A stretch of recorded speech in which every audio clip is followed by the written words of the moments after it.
everyone, I'm recording here again because as you can see in the background, my tripod has decided to just die on me. It's currently balancing on, oh, you know what, it's doing balance. You know what, I'm just gonna leave you there. Smooth. But today I wanted to do a little bit of a story time because I'm going on holiday. It's gonna annoy me. There we go. I'm going on holiday next week, and I'm going abroad on a plane, and I'm taking my power wheelchair with me. And the last time I did that, it didn't end so well. As I thought I'd talk about that lovely experience I had back in 2013. So yeah, back in 2013 when I was 18 years old, I was going abroad for the very first time with my mum. We were going to New York.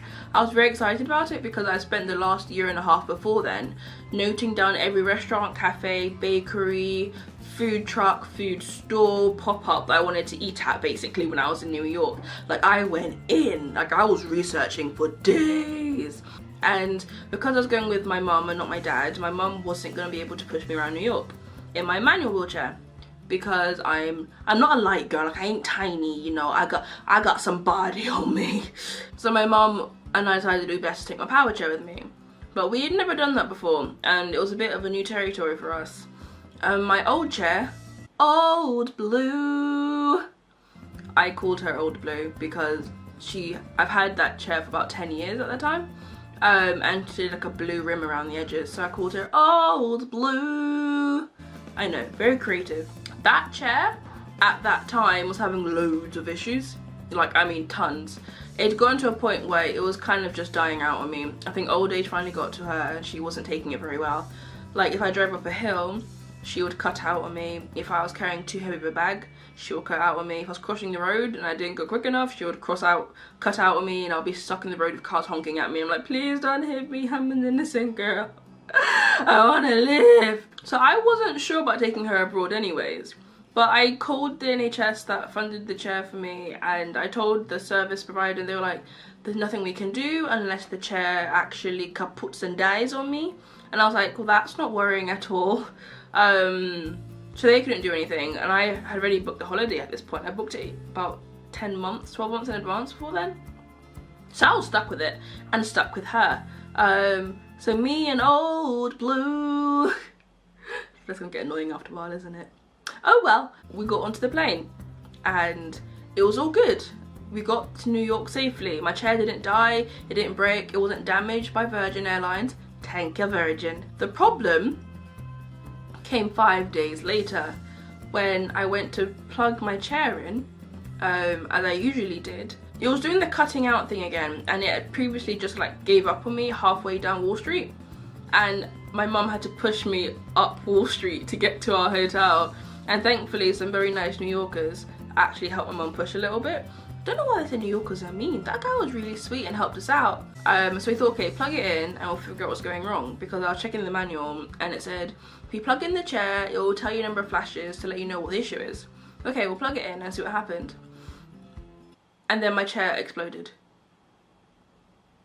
I mean, exploded may be an exaggeration, but it essentially fizzled, sparked, and then smoke was coming out on my control pad. Old Blue had finally died. I was upset.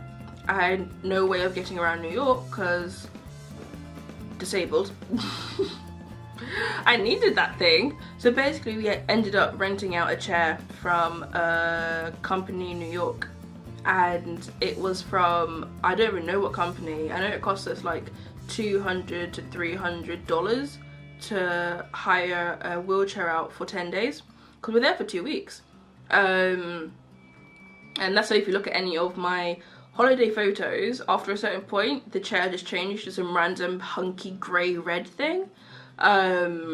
Which was fine, except for the fact that it drives differently to my chair.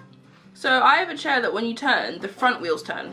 But that one, the back wheels are the ones that spun, and it really threw me out because I felt like my butt was getting thrown everywhere every time I turned right or left. And I had to go on buses with it, and oh my gosh, driving down the street was so awkward.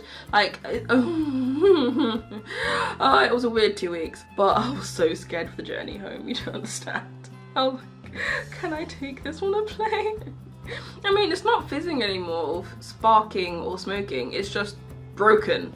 And I was like, what am I gonna do? What am I gonna do? What am I gonna do? I was legit panicking. Like, I was panicking. So I plugged in the shop like a mannequin. Throwback. Thankfully, it went okay. And they didn't question me too hard. I was so grateful for that. Like, you have no idea how grateful I was they didn't question it too hard. It's a grace. Thank God. God. Just every time. But now I'm doing it all over again, and I'm just a bit like, I'm not worried because this chair hasn't got issues. This chair hasn't been broken. This chair hasn't been causing issues to me. But it's just like, taking my wheelchair on a plane just always makes me a bit cautious now, because I don't want them to damage it, or for it to get damaged in flight, or for it to freak out because I'm plugging it into international sockets and I may not like the voltage of it. Just a bunch of things freak me out slightly. But I know it'll be fine. I know it'll be fine because I am prepared. I am older. I'm 5 years wiser than I was at that point. I mean, wise is a strong word. I'm 5 years older, and even older is a strong word. I've existed for 5 years longer since that point. So it should be fine, and it should be good, and I shouldn't need to worry. But if you've ever taken your wheelchair abroad, let me know. Like, how have you found it? What's it like taking on airlines? Do you have ever had issues? Have you ever had your chair get damaged? Did your chair ever freak out abroad and you don't know what to do? But if you like this video, give it a like. If you want to join the conversation of taking wheelchairs abroad, comment down below and subscribe for more videos like this. I will be doing another traveler's guide-y type episode on Bologna, which is where I'm going. I know, I'm going back to Bologna, the city that took 132 euros from me because of a stupid bus fine. Watch this video if you don't know what I'm on about. I'll explain it all better there. So look forward to that, because I'm going to do it a bit more vloggy rather than so sit down, let me inform you sort of things. I'm trying to make it a bit more laid back. So we'll see. But until next time, guys, wishing you love, peace and soul. I have no idea where that came from. Bye! You are feeling very sleepy. Follow the bright blue braid.